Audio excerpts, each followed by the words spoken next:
नमस्कार मित्रांनो. तर हा आहे आपला ऊस आणि ऊसामध्ये आंतरपीक मका आहे. तर आजचा विषय काय आहे, गैरसमज कशावर नव्हतं. आज थोडं शेतीविषयक नाही, शेतीविषयकच म्हटलं तर चालेल. कारण काय आहे याच्यात, आपण काय केले, बाळ मेहनत करणार आहे आता सध्या आता. आणि याच्यात आपल्याला काय झालं, अशी लहान लहान दगड आले पावसाळ्यामुळे. आपल्याला हे दगड त्या वेळेला काढला आले नाहीत, त्याच्यामुळे ते आता आपण काढून घेणार आहे. हे मकाचं मोरगं झाल्यानंतर परत आपण काय करणार, याला एक बाळ मेहनत करणार आहे. मग ही जी दगड आडवी येते ती आपल्याला अशी अशी दगड येते लहान लहान, ही काढून आपण काय करायला, अशी इथं बाहेर आणून आपली ही वाट आहे. आता दोन्ही बाजूला क्षेत्र आपलंच आहे, त्याच्यामुळे आपण काय करायला, ह्या वाटेला आणून टाकलं.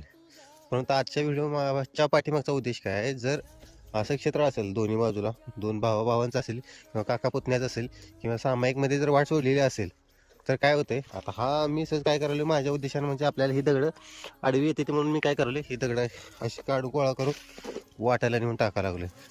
तर ह्या टाकण्यामागचा माझा उद्देश काय की बाबा, आपल्याला ऊसात फक्त मेहनतीला ही दगड आडवी येतात म्हणून मी अशी आपली वाटेच्या चाकोरीला नेऊन टाकले.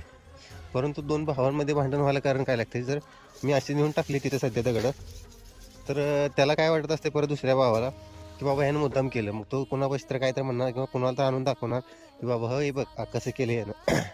तर असं केल्यामुळं काय होतंय, तर दोघांमध्ये रोष द्वेष भावना अशा वाढत जाते. त्याच्यामुळं काही करत असाल तर एक बार त्याला त्याची कल्पना नक्की द्या.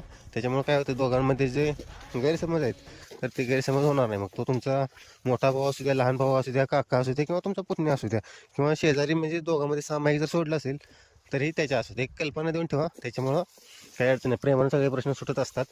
तर हा आहे ह्याच्या मागचा उद्देश.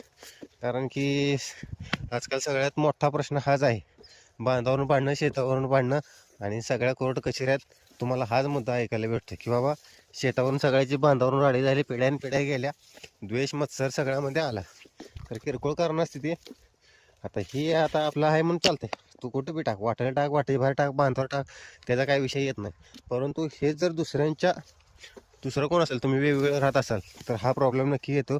त्याच्यामुळं काय हे करत असताना एकदा तुम्ही म्हणजे विचार करा किंवा दुसऱ्या व्यक्तीला एक कल्पना द्या की बाबा असं असं आहे, ते काही जाणून बुजून केलेलं नाही किंवा मी करणार आहे. आणि तसंच जर कोणी मुद्दाम करत असेल तर त्याला वेगवेगळे पर्याय आहेतच शेवटी. तर ही होती आजची माहिती. आणि तुमचा एखादा कोण असा असेल किंवा करत असेल तर त्याला एकदा हा व्हिडिओ शेअर करा, म्हणजे नक्कीच आपले प्रश्नही सुटतील. धन्यवाद.